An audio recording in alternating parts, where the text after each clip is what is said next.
I'm out here with the carrots, and thought I'd let you in on a little experiment I've been working on. There you can see them. They're looking pretty good, eh? It's pretty good looking carrots. Those are the ones that I put in a cornstarch gel. And, I've had some losses, some places where carrots aren't growing at all. But all in all, I really haven't had to thin very much. I think it's done a pretty good job at distributing the seeds in a way that I don't need to thin very much. But I am still thinning some. So I thought I'd let you in on a little experiment I've been kind of playing with.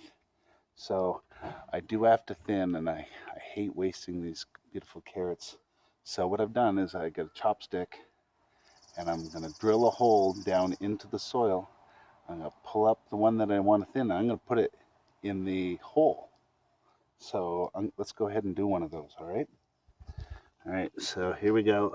I'm gonna make a hole really deep, really deep, as deep as I can make it, and try and make it so it's not all filled full of dirt. So here's what I'm gonna do. I'm gonna go over here. There's some carrots that need to be thinned out. Not too bad.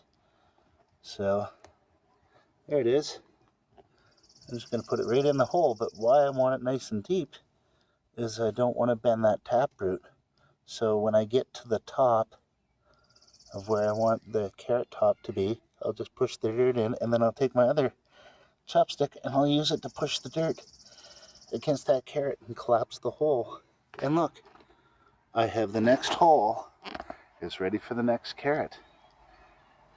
I think it's important to make sure that taproot stays nice and straight. So this is a great way of doing that.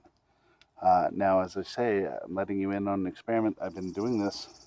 So a week ago, I did this. And here's some here. This is some right here that I've put out. All of this is stuff that I've transplanted in. Now you can see some of it's dying, like right here. That doesn't look very good, but I see lots of other good stuff coming out of that carrot. So, but all in all, I'd say that, they're looking pretty good. So I'm going to go ahead and mark that experiment a success. And thanks for looking at the carrots. And yeah, thanks.